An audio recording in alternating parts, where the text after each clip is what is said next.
ಹಲವಾರು ಬಾರಿ ಅವರಿಗೆ ಆಯ್ಕೆಯನ್ನು ಮಾಡಿಕೊಳ್ಳಿಕ್ಕೆ ಕೇಳಿದ್ವಿ. ಏನು ಅಂತ ಹೇಳಿದ್ರೆ, ಪೀಠಕ್ಕೆ ಬರಬೇಕಾದ್ರೆ ಸ್ವಾಷ್ಟ ಪೀಠ ಬೇಕೋ ಅಥವಾ ಪಂಚಮಸಾಲಿ ಪೀಠ ಬೇಕು ಅಂತ ಕೇಳಿದಾಗ ಪಂಚಮಸಾಲಿ ಪೀಠ ಆಯ್ಕೆ ಮಾಡಿಕೊಟ್ಟು ಹಲವಾರು ಬಾರಿ ವಿನಂತಿ ಮಾಡಿಕೊಂಡ್ವಿ, ಮತ್ತು ಮುಂದೆ ಹಾಕ್ಕೊತ ಬಂದ್ವಿ.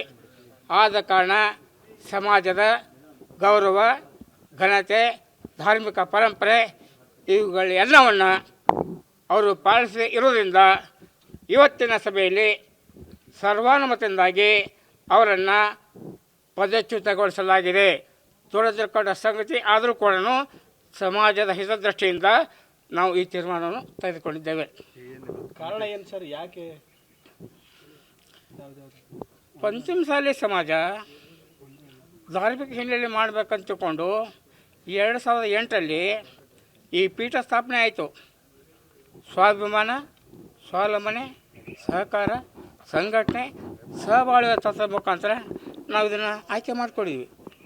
ಅದಕ್ಕೆ ತದ್ವಿರುದ್ಧವಾಗಿ ಸಮಾಜದ ಜನರ ಆಶೋತ್ತರಗಳಿಗೆ ಸ್ಪಂದಿಸದೇ ಇರುವುದರಿಂದ ಅನಿವಾರ್ಯವಾಗಿ ಹಲವಾರು ಬಾರಿ ವಿನಂತಿ ಮಾಡಿಕೊಂಡು ಕಿತ್ತುಕೊಳ್ಳೋಕ್ಕೆ ನಾವು ವಿನಂತಿ ಮಾಡಿಕೊಂಡ್ವಿ.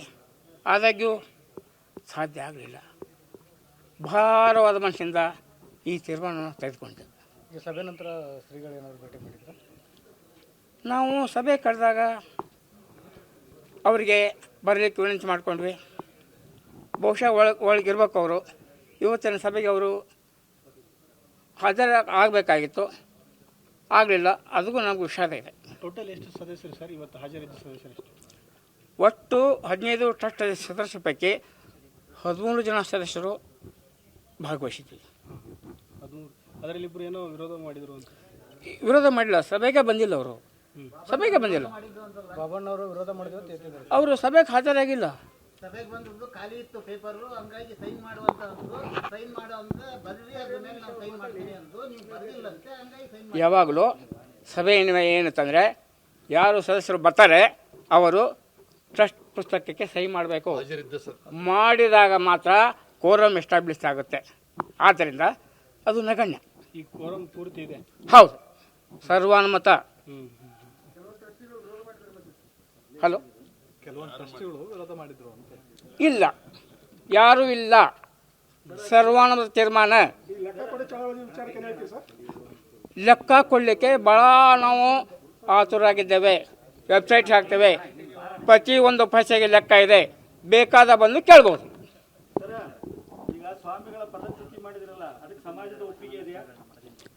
ಸಮಾಜ, ಟ್ರಸ್ಟು, ರಾಜ್ಯ ಸಂಘ ಎಲ್ಲ ಕೂಡಿಕೊಂಡು ಮಾಡಿರ್ತೇವಲ್ಲ, ನಾವು ಆಯ್ಕೆ ಮಾಡಬೇಕಾದ್ರೆ ನಾವು ಏನು ತೀರ್ಮಾನ ತೊಗೊಂಡಿದ್ದೀವಿ ಅದು ಜಾರಿ ಮಾಡಬೇಕಾಗುತ್ತೆ. ಇದ್ರ ಬಗ್ಗೆ ನಮ್ಮ ಸಂಸ್ಥಾಪಕ ಟ್ರಸ್ಟಿ, ಈ ಟ್ರಸ್ಟನ್ನು ಹುಟ್ಟು ಹಾಕಿದಂಥ ಸನ್ಮಾನ್ಯ ಬಾಬು ಬೆಟ್ಟಪ್ಪನವರು, 80 ವಯಸ್ಸು ಅವರಿಗೆ, ಅವರು ಮಾತಾಡ್ತಾರೆ. ಎಲ್ರಿಗೂ ನಮಸ್ಕಾರ. ಇವತ್ತಿನ ನಮ್ಮ ಟ್ರಸ್ಟಿನ ಸಭೆಯನ್ನು ಕರೆದಿದ್ದೀವಿ. ಅದಕ್ಕೆ ಎಲ್ಲರಿಗೂ ಕೂಡ ಇನ್ ಟೈಮ್ ಬರಲಿಕ್ಕೆ ನೋಟಿಸನ್ನು ಜಾರಿ ಮಾಡಿದ್ವಿ. ಆದರೂ ಕೂಡ 3 ಜನ ಆ ಟ್ರಸ್ಟಿನ ಸಭೆಗೆ ಬಂದಿಲ್ಲ. ಅದರಲ್ಲಿ ನಮ್ಮ ಶ್ರೀಗಳೊಬ್ಬರು, ಬಾಬಣ್ಣ ಅಂತೇಳಿ ಇನ್ನೊಬ್ಬರು, ನಾಗನಗೌಡ್ರು ಅಂತೇಳಿ ಅವ್ರಿಗೆ ಆರಾಮಿಲ್ಲ, ಅವ್ರು ಬಂದಿಲ್ಲ. ಆದರೆ ನೀವು ತರತಕ್ಕಂಥ ತೀರ್ಮಾನಕ್ಕೆ ನಮ್ಮ ಒಪ್ಪಿಗೆ ಇದೆ ಅಂತೇಳಿ ನಮಗೆ ಫೋನ್ನಲ್ಲಿ ಮೆಸೇಜ್ ಕಳಿಸಿದ್ದಾರೆ. ಜೊತೆಗೆ ನಿನ್ನೆ ನನ್ನ ಜೊತೆಗಿದ್ದಾಗ ಅದನ್ನ ಹೇಳಿದರು ಕೂಡ.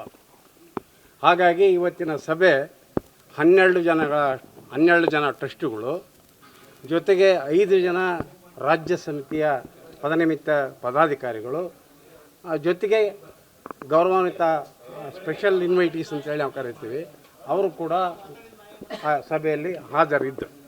ಆದರೆ ತೀರ್ಮಾನ 12 ಜನ ತಗೊಂಡು ಸರ್ವಾನುಮತದಿಂದ ಸ್ವಾಮಿಗಳ ಉಚ್ಚಾಟನೆಗೆ ಇವತ್ತು ತೀರ್ಮಾನ ಮಾಡಿದ್ದೀವಿ.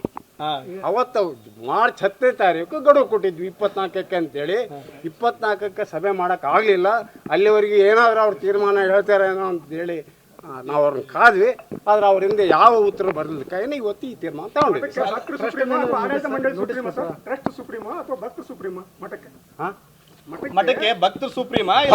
ಭಕ್ತರು ಎಲ್ಲರೂ ಸೇರಿ ಆ ಟ್ರಸ್ಟ್ಗಳನ್ನು ನೇಮಕ ಮಾಡಿರ್ತಾರೆ. ಹಾಗಾಗಿ ತೀರ್ಮಾನವನ್ನು ಟ್ರಸ್ಟ್ಗಳು ತಗೊಂಡ್ರೆ ಅದು ಇಡೀ ಸಮಾಜ ತೀರ್ಮಾನ ಅನ್ನುವಂಥದ್ದು ಅದು ಅಂಡರ್ಸ್ಟುಡ್ಡು. ಅದನ್ನು ಪ್ರತ್ಯೇಕವಾಗಿ ಸಮಾಜ ಅಥವಾ ಟ್ರಸ್ಟ್ ಅಂತೇಳಿ ಬೇರೆ ಹೇಳುವಂಥ ಅವಶ್ಯಕತೆ ಇಲ್ಲ. ಟ್ರಸ್ಟ್ ನೋಟಿಸ್ ಏನಾದರೂ ಕೊಡ್ತೀರಾ ಹಾಂ? ನೋಟಿಸ್ ಮುಂಚೆನೆ ನೋಟಿಸ್ ಕೊಟ್ಟು ಸ್ಪಷ್ಟನೆ ಕೇಳಿ ಯಾಕೆ ಈ ತರ ಮಾಡ್ತಾ ಇದ್ರಿ ಅಂತ ಏನಾದ್ರು ನೋಟಿಸ್ ಕೊಟ್ಟಿದ್ರ ಸ್ವಾಮೀಜಿಗಳಿಗೆ? ಅವತ್ತು ಹಲವಾರು ಬಾರಿ ಕೊಟ್ಟಿದ್ದೀವಿ. ಈಗ ಎಲ್ಲ ಮೂಲೆಗಳಿಂದ ಬಂದಂತ ಅಭಿಪ್ರಾಯಗಳನ್ನ ಕ್ರೋಢೀಕರಿಸಿ ನಿರ್ಣಯ ತಗೊಂಡಿಲ್ಲ ಹೊರತಾಗಿ ಇದು ಟ್ರಸ್ಟಿನ ವೈಯಕ್ತಿಕ ನಿರ್ಣಯ ಅಲ್ಲ, ಸಮಾಜದ ನಿರ್ಣಯ ಅಂತ ಮಾಡ್ಕೊಂಡಿವಿ. ಆಮೇಲೆ ಯಾವುದೇ ಸಮಾಜದಾಗ ಆದ್ರೂ ಸಹಿತ ಪ್ರೋ ಅಂಡ್ ಕಾನ್ಸ್ ಇದ್ದೇ ಇರ್ತೈತಿ. ಸೊ ಕೆಲವೊಂದು ಮಂದಿ ಅದಕ್ಕೆ ಇದ್ದೇ ಇರ್ತಾರೆ, ಅದನ್ನ ಏನು ಮಾಡೋಕ್ಕಾಗೋದಿಲ್ಲ. ಏನೋ ಮಾಡ್ತೀವಿ, ಅದನ್ನ ಈಗ ಹೆಂಗೆ ಹೇಳೋಕ್ಕಾಗತ್ತೆ? ಪ್ರಸಂಗ ಹೆಂಗೆ ಬರ್ತ ಹಂಗೆ ಹೊಂದ್ಕೊಂತೀವಿ. ಹೊಸ ಪೀಠಾಧಿಪತಿಗೆ ಏನಾದ್ರು ಈಗ ಸದ್ಯಕ್ಕೆ ಯಾವುದೂ ಇಲ್ಲ. ಸರ್, ಶ್ರೀಗಳನ್ನ ಕರೆತರುವಾಗ ವೆಲ್ಕಮ್ ಮಾಡಿ ಕಾರ್ಯಕ್ರಮ ಮಾಡಿ ಕರೆತಂದ್ರಿ, ಈ ಬೀಳ್ಕೊಡುವಾಗ ಏನಾದ್ರು ಸಣ್ಣ ಕಾರ್ಯಕ್ರಮ ಮಾಡ್ತೀರಾ? ಏನು ಅವರು ಬಂದಿದ್ರಂದ್ರೆ ನಮ್ಮ ಕೂಡ ಮಾತಾಡಿದ್ನಂದ್ರೆ ಅವರ ನಮಗೆ ಏನಾರು ಆಗಿತ್ತು, ಇವತ್ತು ಏನು ಹಾಕಿತ್ತು ಹಾಕಿತ್ತು. ಯಾವಾಗ ಅವ್ರು ನಮಗೆ ಒಳಗೆ ಕರೆಕ್ಟ್ ತಯಾರಿಲ್ಲ ಅಂದಮೇಲೆ ಸಂಬಂಧಗಳು ಎಲ್ಲಿಗೆ ಹೋದವು ಅನ್ನೋದನ್ನ ನೀವೇ ತಿಳ್ಕೊಬೇಕು.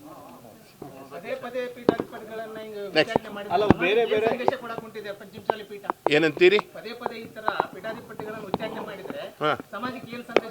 ನೋಡ್ರಿ, ಅಮೃತ ಬರ್ಬೇಕಾದ್ರೆ ಸಮುದ್ರ ಮತ್ತು ಅದು ಭಾಳ ಕಡಿಕೆ ಏನೇನು ಬಂದು ಹಿಂದಡಿಗೆ ಅಮೃತ ಬಂತು. ಈಗ ಒಂದು ನಾವು ಎಲ್ಲರೂ ಈಗ ಮೊದಲೇ ಹೆಜ್ಜೆ ಇಡ್ತಾ ಇದ್ದೀವಿ. ಇದನ್ನೆಲ್ಲ ಮಾಡ್ಕೊಂಡು ಏನೋ ಒಂದು ಹಂತಕ್ಕೆ ಒಂದು ಹೊತ್ತಾಗ ಒಳ್ಳೇದಾಕತಿ. ಈಗ ಏನು ಅದೊಂದು ಮುಂದೆ ಏನಾಗುತ್ತೋ ಕಾಲಾಯತ ಸಮಯ ನಮಃ. ಈ ಮುಂದಿನ ಭವಿಷ್ಯ ನಾವು ಈಗ ಹೆಂಗೆ ಹೇಳೋಕ್ಕಾಗತ್ತೆ? ಇವ್ರು ಭಾಳ ಚಲೋ ಅದ್ರ ಅಂತ ಕರ್ಕೊಂಬಂದ್ವಿ. ಮತ್ತು ಹಂಗೆಲ್ಲ ಏನು ಅವರು ಭಾಳ ಚಲೋ ಅದ್ರ, ಅವರು ಭಾಳ ಕೆಲಸ ಮಾಡ್ತಾರಂತ ಅಲ್ಲಿ ವರ್ಕ್ ಆಯ್ತು. ಈಗ ಒಮ್ಮೆ ಮಾಕಾವು drawback. Every man is his own drawbacks.